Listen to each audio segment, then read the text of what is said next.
Great. Well, thanks very much. I'm really excited to have this conversation today with Sam Smith-Eppsteiner, who is a partner at Innovation Endeavors. Innovation Endeavors is a generalist fund focused on applied emerging tech that has recently announced their climate tech thesis. And so Sam's going to talk to us about the work that they're looking to do in that space and that they've already been actively doing in that space. And we have Duncan Turner joining us. Duncan is a general partner at SOSV and also the managing director of Hacks, focused on hard tech. And so much of climate tech involves deep tech, applied tech, hard tech. It is real tech. This is beyond just software. Not that software isn't tech, but these are where atoms often get involved in addition to the bits that we're moving around the place. And so the combination of real world and the digital world coming together to help us evolve where the planet is going and leveraging technology to do so. So Sam, Duncan, welcome. Thank you very much. Thanks, Cody. So we're going to dive right into this panel, and it's focused on investing at the early stage in climate tech. And obviously, any early stage investment involves extreme risks, but particularly in climate, where you're dealing with a combination of technology, applied science, often hardware components, and real world logistics and limitations. And I'm really want to just dive in and understand from each of you how you look at early stage investments when you're considering making them. And the way I was thinking about doing that is to almost just go down a list of the types of diligence things that you would address when looking at an investment. So, where I'd love to start is we all talk about at early stage, the most important thing is team. Would love to start with each of you to just hear from you when you're looking at a team. How do you assess this is the kind of team I want to back, and maybe separate it from an experienced CEO who's been there, done that, and kind of how you assess their background and ability to solve this problem versus an inexperienced CEO and team, which, by the way, could be the next big thing. How do you dive into their background to figure out if they're the right founder to go lead a business in the space that they're pursuing? Yeah. So this is a great question. I mean, obviously, it's something which is core to what we do here. So we're very early investors. We're normally the first money into a lot of these companies. And as you mentioned, sometimes the really exciting founders that come to us with the technology have been stuck in academia or have been developing that technology in academia for a long time. So the challenge comes, how do you assess whether the founder's abilities are there to take that from, that academic pace into a more commercial setting? A lot of that will be on us just kind of understanding what some of their kind of hopes and aspirations are, whether they're really committed to doing this for the long term. It's going to be at least 10 years, is what we say. And a lot of that is going to be like eating glass. So are they really determined and ready to put everything into this?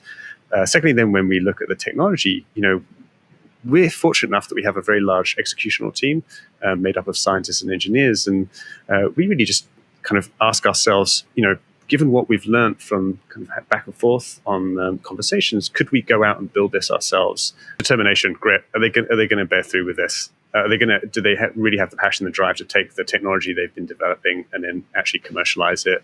And then do they know the gaps within the team that they're going to need to go and get? Do they know that they need to eventually get somebody to come in to help drive different parts of the business that they might not be an expert at? Grit, self-awareness, sounds like a big one. How about you, Sam? Yeah, I mean, similar. I think we think about it as, often we want to see as few folks as possible to solve all the problems at hand. Often that's 2 or 3 people. Sometimes it could be 1, rarely sort of more. But really, we want to back sort of the best teams in the world to solve the problem at hand. So sometimes that is folks who have run businesses before. Sometimes that's folks who have operated. And sometimes, to Duncan's point, that is folks coming out of academia. I think to his point, I'm looking for sort of ambition and execution and hustle. Like there's a lot of stuff that needs to get done in the early days. And often sort of that just like product velocity is a huge part of what drives learning and success in the earliest days. I think also to Duncan's point, one thing that particularly with deeply technical teams, you'll often see there are different kinds of commercial gaps on the team. And so wanting to see folks who are really ready and willing, probably not at the pre-seed, maybe the seed or the A, to bring in folks to fill in sort of functional gaps they may have on the team, and in particular to value the non-technical functions, which we find to be sort of generally important over time. But how we actually do that, I think we spend a lot of time with the team. And so often, we try to get them the questions that we want to run down in a whole diligence pretty early on and spend time really walking through all those with them. We want to really understand their thinking, sort of why are you doing this? Why are you making the decisions you are? We may disagree with some, like that's okay as well. But we want to spend time sort of deeply understanding that. And then of course, references. Here, I really want to understand, is this person sort of top 10% horsepower and capacity, both like, their potential and how hardworking they are? And often the question I'm asking is this someone that you would work for? And often I'm asking a former manager that, and it's kind of a reframe of how they think about that relationship, but actually is really enlightening of not only is this a great person and they're really successful, but actually I would go sign up and work for them. And ultimately I'm asking myself that question of, would I follow the CEO and would I join their team? Which is, a high bar, but a helpful benchmark. So a good tip for founders I'm hearing there is, as you're going into the diligence process, make sure you've thought about who your references are, both explicit references as well as references that people may back channel and find. So maybe your last few, managers or close colleagues or prior investors, et cetera. The Duncans and the Sams of the world are going to go find those people and ask a lot of questions about you and about your strength as an entrepreneur and as a technologist, it sounds like. Yeah.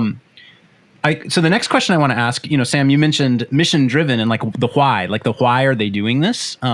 Which for us at MCJ Collective is critically important, right? We invest in early stage climate tech companies, and a big thing we look for as a screening factor is this founder starting this business because of climate change? Now, we are a thesis-driven investor. Like that's why we're investing, is because we believe that climate change itself is going to cause a next wave of huge businesses.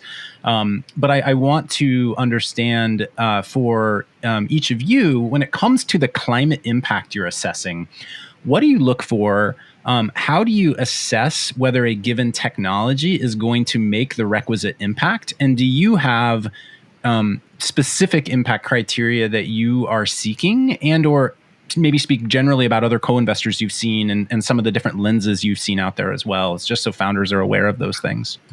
Mm-hmm. Yeah, so we actually don't have a specific threshold. I think we've generally aligned towards SDGs and sort of seeing which companies sort of serve which outcomes. Those are pretty broad. And so I think what we've found looking retrospectively at, a 12-year portfolio is that a lot of our companies have actually touched those relatively unintentionally. I think when you invest in the physical economy, you're investing in climate, whether you mean to or not. And I even have some founders who have accidentally found themselves running large decarbonization businesses.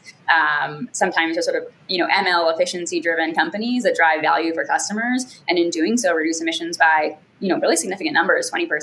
And I'm comfortable with that. I think that's actually in some ways the best case if you have a customer who's excited to pay for a product regardless of the decarbonization story, and then that's just sort of icing on the cake. And that's a way to sort of get decarbonization done faster. Like, let's all do that. So what I would say is we don't have specific benchmarks and thresholds broadly. We invest in, I think, things we generally see as like meaningful and important, which might mean a lot of different things depending on the sector. For example, I have partners who do life sciences work. So we don't have a specific number or benchmark, but I think for us, like, we want to see founders who are intrinsically motivated by the problem and by solving it in a big way and at scale. And usually just the spaces we work in happen to be, important, meaningful, impactful by definition. Yeah. How about you, Duncan? Yeah. So fully agree with Sam on those points. We're very similar in that we don't have specific benchmarks that we look to. We do get very excited, though, when there are kind of large potential carbon impacts that can come from the technology invested, and I think we all do. One of the things that we constantly watch for, though, is a vision that the founders have for where their technology can go in the future, and if that's aligned at a later stage with a larger carbon capture potential. But in the initial phases, there needs to be an execution stage, which just helps them to get into the market and get that product technology realized. Then that's something we can also get behind as well. We also see that there's kind of some parallels to climate tech that really need to be invested in, particularly in the industrial sectors, where you're looking at energy transition. There's a lot of electrification, kind of picks and shovels work that's hardware enabled, particularly through automation. And that stuff we kind of put in a kind of a parallel climate bucket, which again is another area which we think is super valuable, definitely very impactful and exciting for us to work on. It sounds like both of you, have some theses that you're following in terms of the kinds of things you're looking for, but you're not specifically screening from a, direct sort of impact or metrics perspective. And I heard, or actually, Sam, I saw you all authored a great blog post recently, sort of outlining your sort of climate thesis in terms of the areas you look to invest in.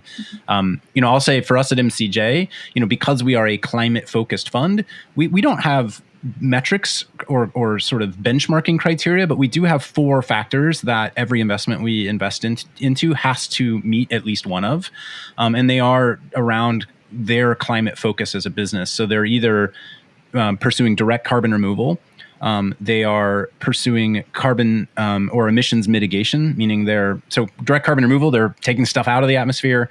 Emissions mitigation, they're stopping more stuff from going up into the atmosphere in terms of emissions. The third bucket for us is adaptation and resiliency. So they're building businesses that are going to exist because no matter how great of a job the first 2 buckets do, the world is still changing around us. So that could be wildfire risk, it could be flood risk, it could be drought risk, and continuing to feed the world's growing population, et cetera. And then the fourth bucket is what we call enablement, which is basically the transition mostly of talent or capital into working on climate. So companies that are helping with that.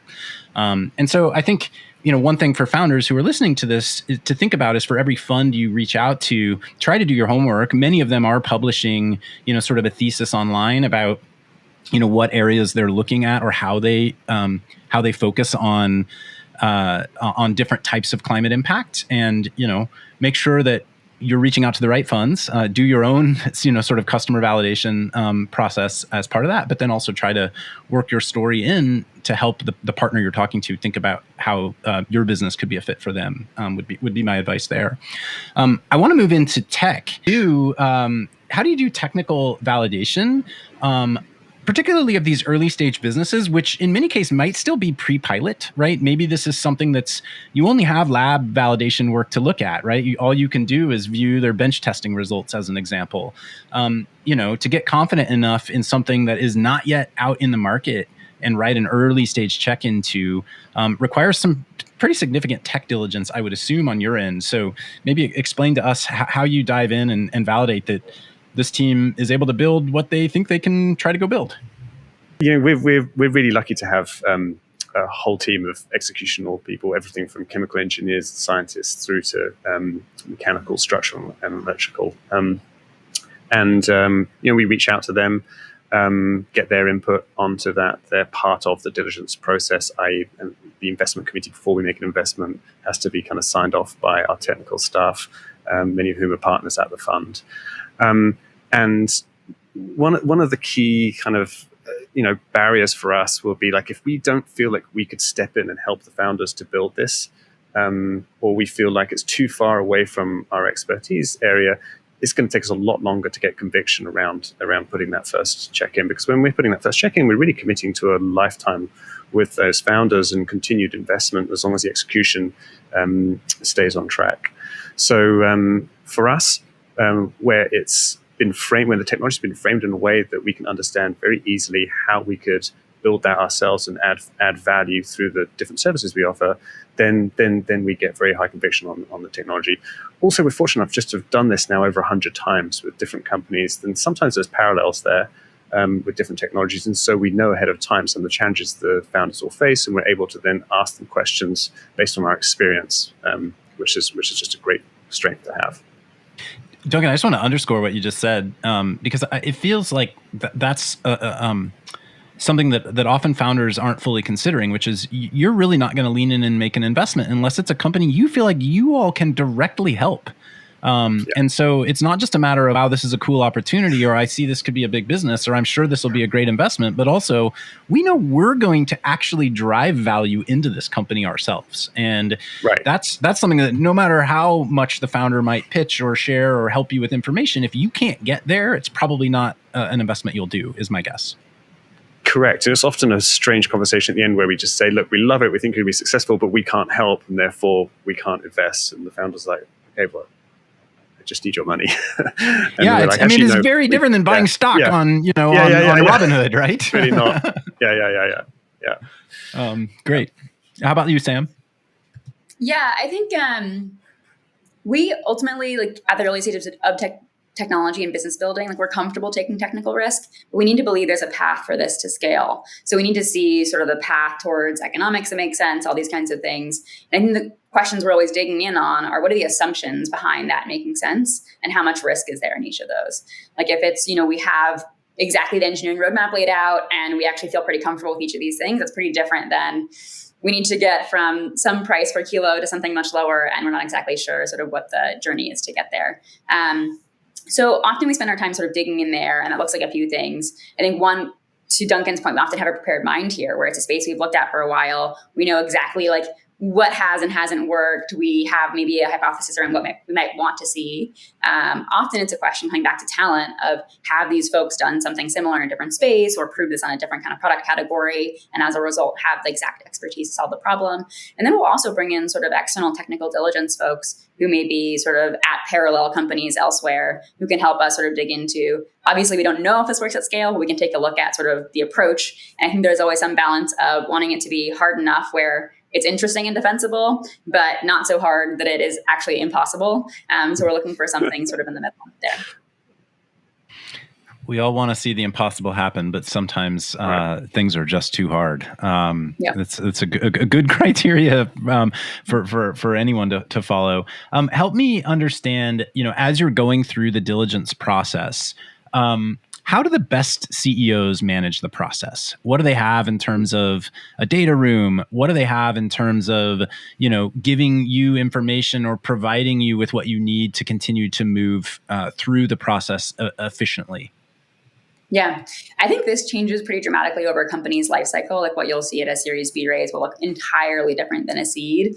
And the past 2 years were a bit crazy. So I feel like seeds in particular were just like a meeting and a deck, and that's kind of all. I think we're probably moving to a slightly more normalized world, and certainly at the A, that looks a little bit different. So I think best practices are to have a bunch of prepared materials. Usually that's, a great deck to walk through, maybe a leave behind version slightly longer, and then often sort of double clicks into maybe sort of go-to-market and commercial, could be sort of technology, road mapping, potentially sort of operating plan, financials, all that kind of stuff. Those are generally the big buckets of things, we want to be digging in on. Obviously, there's sort of basic financial stuff like cap table, but having all of that stuff prepared is super helpful to us. And that lets us click in, see what was already there, and then sort of just pull out what our additional questions and asks are, as opposed to sort of throwing everything over the fence to you. So that's incredibly useful in the process. And I think, founders, you generally want to manage investors along some sort of aligned process and timeline. It's impossible to do perfectly. And I don't think you want to also force things to work into exactly a specific cadence if something is sort of moving faster or slower. I think ultimately it's about finding, the right long-term partner you want to work with. And so as a founder, I'd make sure you're asking sort of the right questions throughout. I will say personally for me, one of the little sparks that I love about a CEO is, and this is just personal, I think, I love a CEO who will real time in a meeting pull up their internal docs and walk me through them. To me, it shows a few things. It's that they are versed and deep enough in their business that they have already built this stuff. They're doing this analysis not for investors, but because it's actually important to their decision making. And they're deep enough in it where they're comfortable just showing it and surfacing it real time. And it's not some beautiful, optimistic view for investors. It's the actual thing they're making decisions off of. So for me, that's prime CEO is someone who's ready to just sort of show me what they're working with internally. Whether it's sort of technical analysis of here's the KPIs we're hitting today versus where we're going, if it's an operating plan, sort of whatever that is.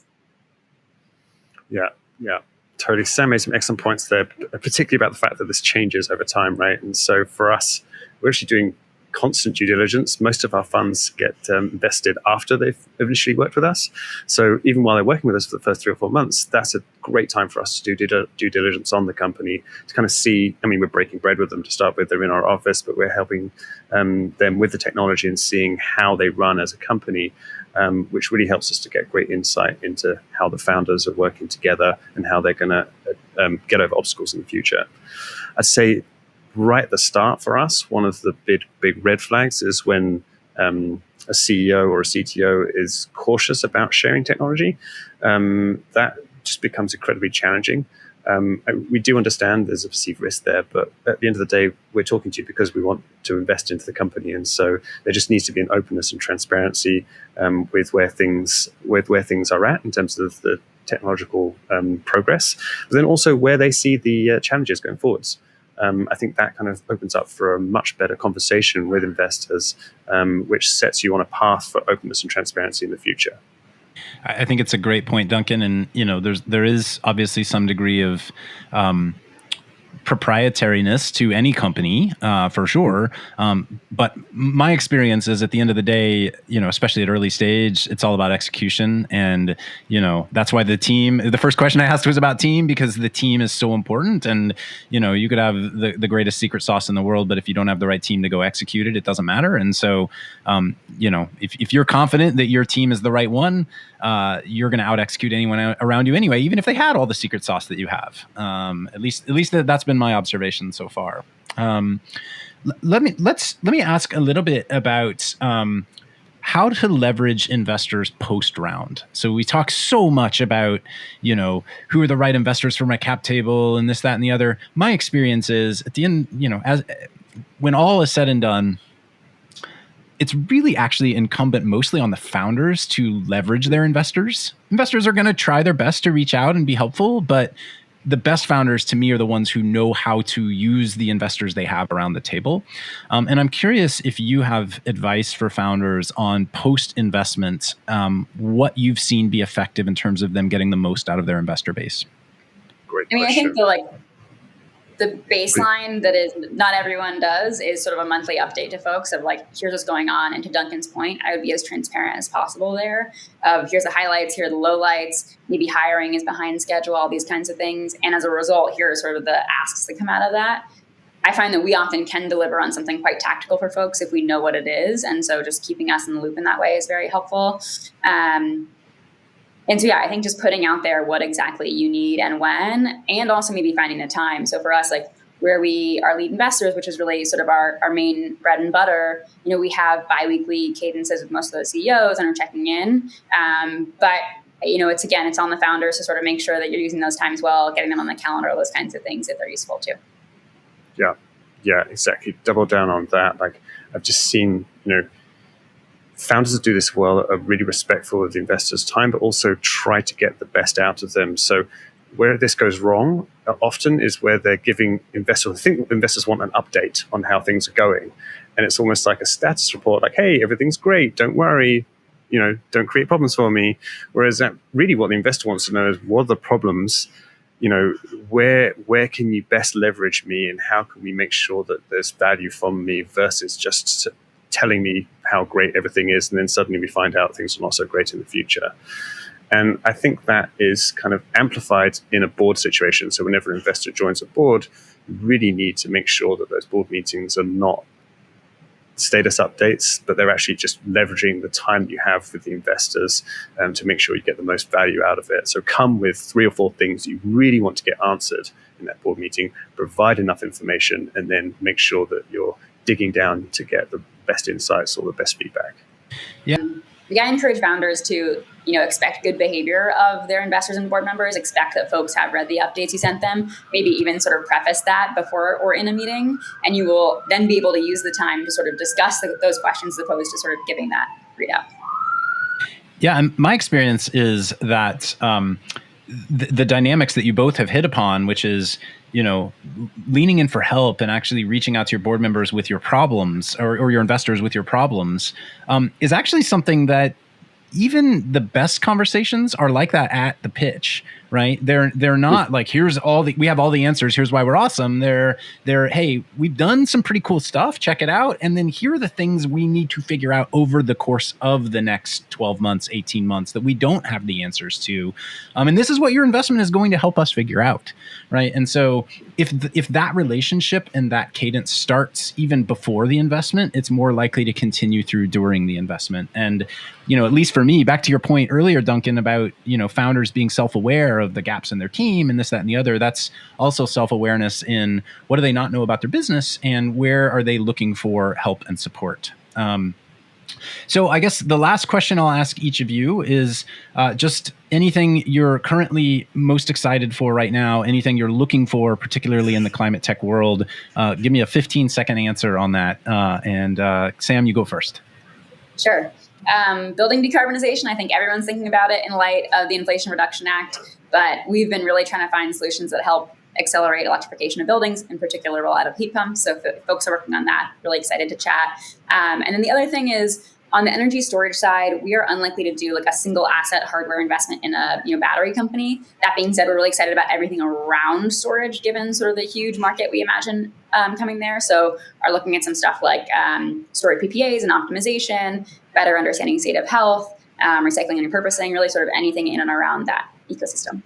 The last two investments I made were in a heat pump company and in a grid storage software service. So, wow, we need to talk after the panel.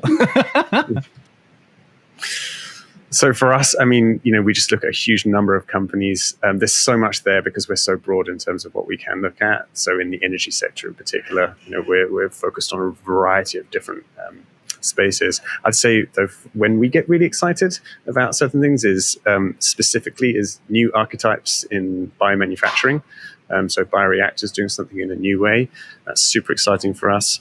And then just generally the picks and shovels technologies that's actually going to help us get to a low carbon economy quickly.